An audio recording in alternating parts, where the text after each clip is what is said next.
Telangana times న్యూస్కి స్వాగతం. హైదరాబాద్ జిల్లా ముషిరాబాద్ నియోజకవర్గం కవాడిగూడ డివిజన్ పరిధిలోని గాంధీనగర్ బ్రిడ్జ్ ఏసీటీసీ ఎదురుగా చెత్తను నిర్లక్ష్యంగా డంప్ చేయడం వల్ల స్థానికులు తీవ్ర ఇబ్బందులు ఎదుర్కొంటున్నారని, జీహెచ్ఎంసీ అధికారులు కానీ రామ్కీ సంస్థ కానీ ఎలాంటి చర్యలు ఈ చెత్త విషయంలో తీసుకోవడం లేదని ప్రజలు ఆరోపిస్తున్నారు. వర్షాలు పడినప్పుడు చెత్తలో నుంచి మురుగునీరు రావడం వల్ల పాదచారులు నడవడానికి ఇబ్బందిగా మారింది. అలాగే చుట్టుపక్కల వారికి తీవ్రమైన దోమల బెడద పెరిగింది.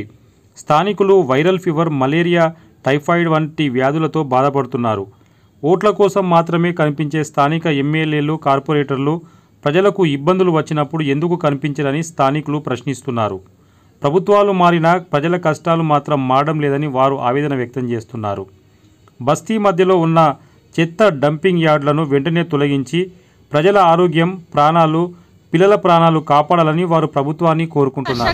వర్షాకాలంలో డెంగ్యూ, మలేరియా వ్యాధులు చాలా వ్యాపిస్తున్నాయి. అందరికీ తెలిసిన విషయమే. దయచేసి చెత్త కొంచెం తీసేస్తే చాలా బెనిఫిట్ అవుతుంది అందరికి. ఎప్పటి నుంచి ఉంటుందమ్మా ఇది? ఇక్కడ చాలా రోజుల నుంచి ఉంటుందండి. కంప్లైంట్ ఇచ్చిరా మీరేమన్నా? చాలా సార్లు కంప్లైంట్ ఇచ్చినాం. ఒక్క రోజు 2 రోజులు క్లీనింగ్ ఉంటుంది, మళ్ళీ యాజ్ యూజువల్ అంతే ఉంటుంది. ఏం పట్టించుకోవట్లేదు అసలు. మున్సిపల్ అధికారులు దగ్గర ఉంటామండి మేము. పక్కనే ఈ చెత్త ఎప్పటికి ఇట్లనే ఉంటుంది. మేము ఇళ్ళనే తిరుగుతాం. ఇళ్ళనే మొత్తం మా పండగలు, పబ్బాలు ఎవరు వచ్చి క్లీన్ చేయరు. మొత్తం ఇక్కడ ఉన్న ఏరియాస్ అంతా తెచ్చి ఇక్కడ వేసిపోతారు. ఎవరు పట్టించుకోరు. ఎన్నిసార్లు కంప్లైంట్ ఇచ్చినా ఒక్కరోజు క్లీన్ అవుతుంది, మళ్ళీ నెక్స్ట్ డే సేమ్ అట్లనే అదే రిపీట్. మాకు చిన్న పిల్లలు ఉన్నారు.